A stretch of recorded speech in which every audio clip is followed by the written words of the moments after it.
สนับสนุนโดยหูฟังบลูทูธคาวาแบตอึดคุยทั้งวันโดยไม่ต้องชาร์จคุยต่อเนื่อง30ชั่วโมงสนใจสั่งซื้อได้ที่ LINE แอดคาวาไทยแลนด์ราคา299 บาทส่งฟรีเก็บเงินปลายทางสวัสดีครับอยู่กับช่องแอดบีนทีนะครับเดี๋ยวจะพาท่านมาชมบรรยากาศรถแบ็คโฮตักดินใส่6 ล้อดำครับกับหน้างานลอกนาครับช่วงนี้เป็นฤดูดินนานะเพราะว่าเขาเกี่ยวข้าวกันหมดทุ่งแล้วครับเกี่ยวข้าวหมดปุ๊บก็ช่วงแล้งนะตักดินได้ครับลอกนากันบ้างปรับความสูงความต่ำของพื้นนานะครับ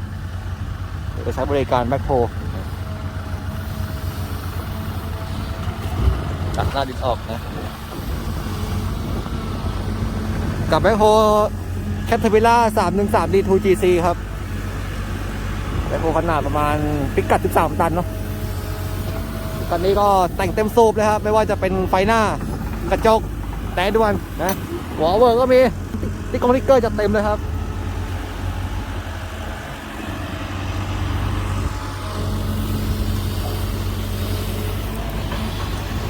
ตอนนี้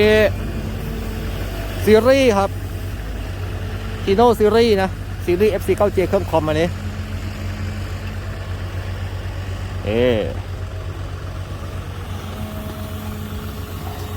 สปอร์ตไลท์หน้า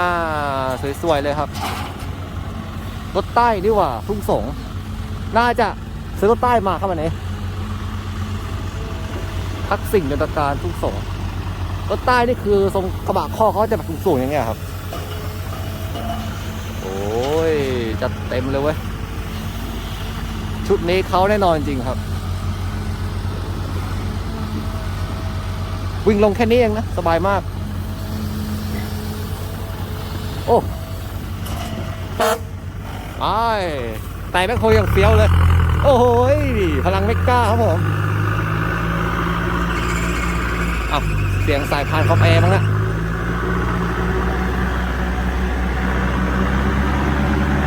ส่งขึ้น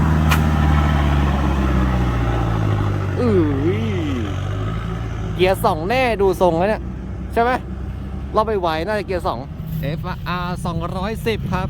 อีซูซุโอ้ยคันนี้หล่อคันเนี้ยไอ้ย่าหล่อจัด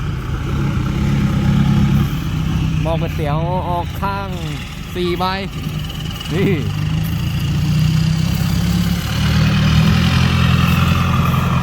รถดำก็หล่อแมคโครก็หล่อครับ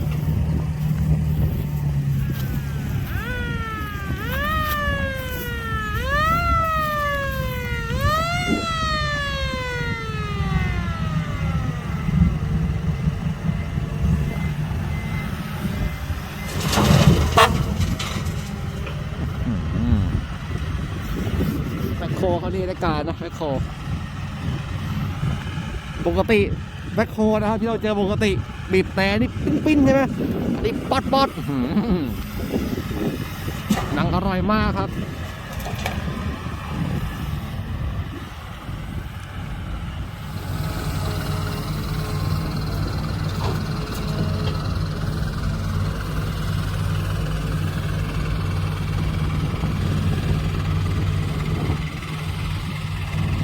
จัดหนักจัดเต็มครับ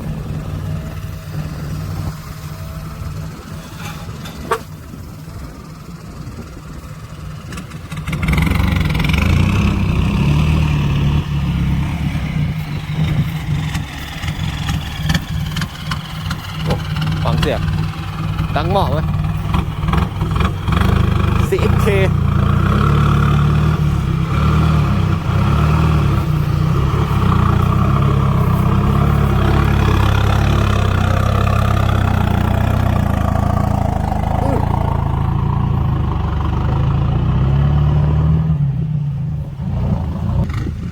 โดครับผมฮีโน่โดมิเนเตอร์น่าจะเป็นโดแท้อันนี้ดูไว้เนี่ยหน้าตัวแท้เลยอันนี้เลี่ยมเสาหน้าเสาหลังมาสวยเลยครับบางฝุ่นข้างหลังก็จัดทรงสวยเลยนี่ครับบางฝุ่นกันชนรถแถวนี้ก็จะประมาณเนี้ยครับข้างหลังโซนเพชรบุรีราชบุรีตรงนี้นะ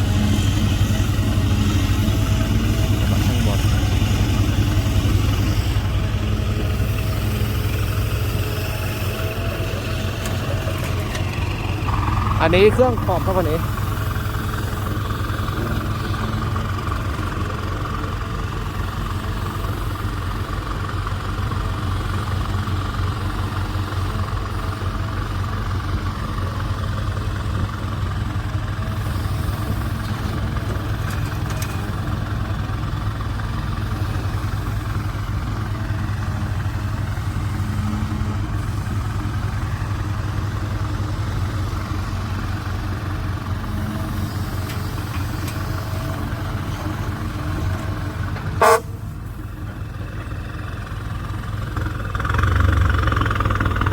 หมดปัญหา6 ล้อไม่ได้ยินครับ แล้วรอซูเปอร์เสียครับซูเปอร์เสียมาพอดีซูเปอร์เสียลบนู่นครับไปลงไปก่อนเลยเครื่องคอมอันนี้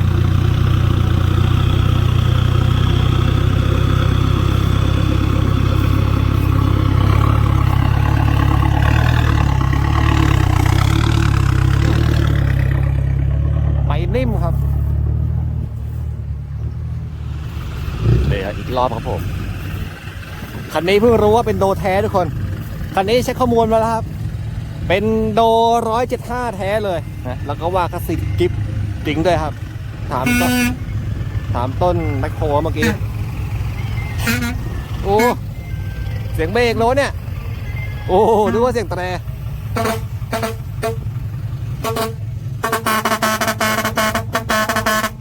ลั่นดีไว้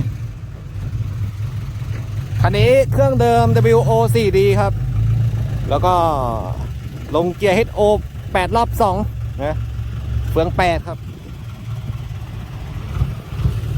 เฮ้ยไปได้เปล่ากระจกเฮ้ย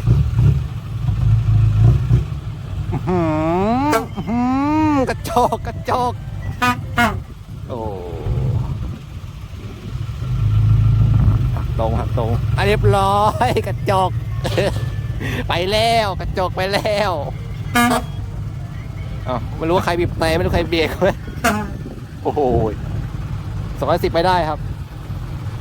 210ไปเว้ย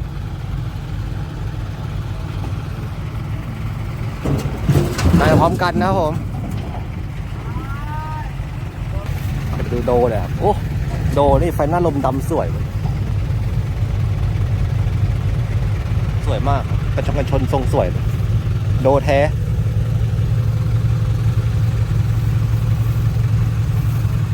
ไปแล้วฮะ FR 210ไปหรือยังหักล้อแล้วแต่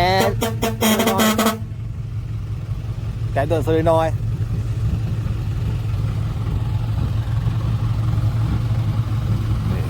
FR 210ไปแล้วครับ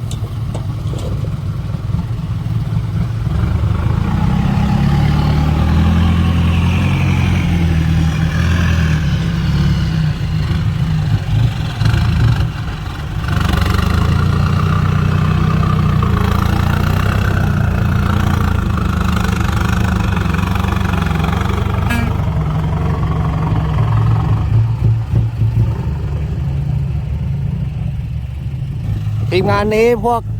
ขาไฟนะครับขาไฟบางฝุ่นนี่เขาทำเองกันหมดเลยนะแน่นอนจริงมาดูโด175พลังโดครับผมกระบะทรงนี้นี่ผมว่ากำลังสวยนะสวยงามพอดีเลยครับไม่นั่นเกินเต็มคาราเบลลุยรอบนี้น่าจะที่สุดท้ายแล้วครับปัดประมาณ5 โมงเลยโอ้มันท่อเดินตรงนี่ว่ะไม่มีพักครับท่อปลายแฟด3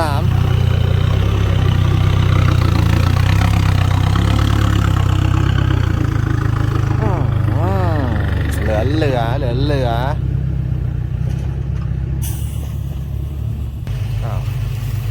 ฝึกขับ210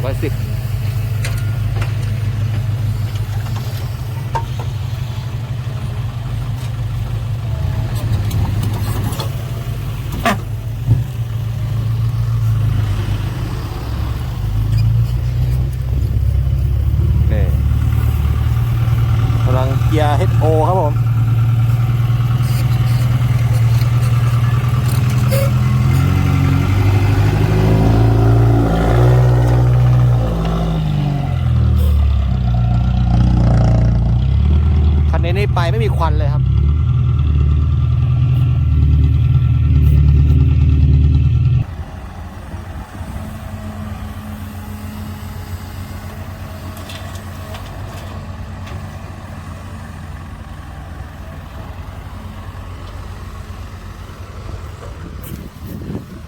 เดี๋ยว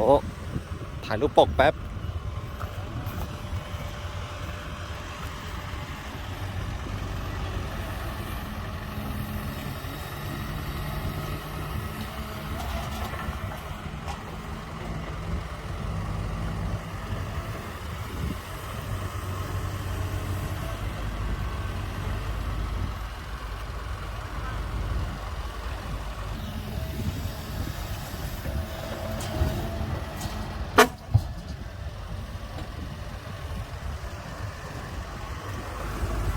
อันนี้เหมือนจะเป็น145นะครับตัวนี้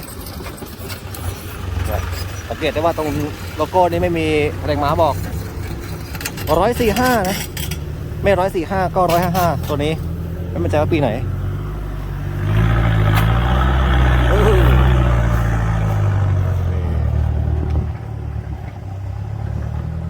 อันนี้ก็ไปกันเป็นแถวเลยประมาณนี้แหละฮะสำหรับคลิปนี้นะครับนะจบงานสำหรับวันนี้ครับช่วงเย็นเจอคลิปหน้าสวัสดีครับ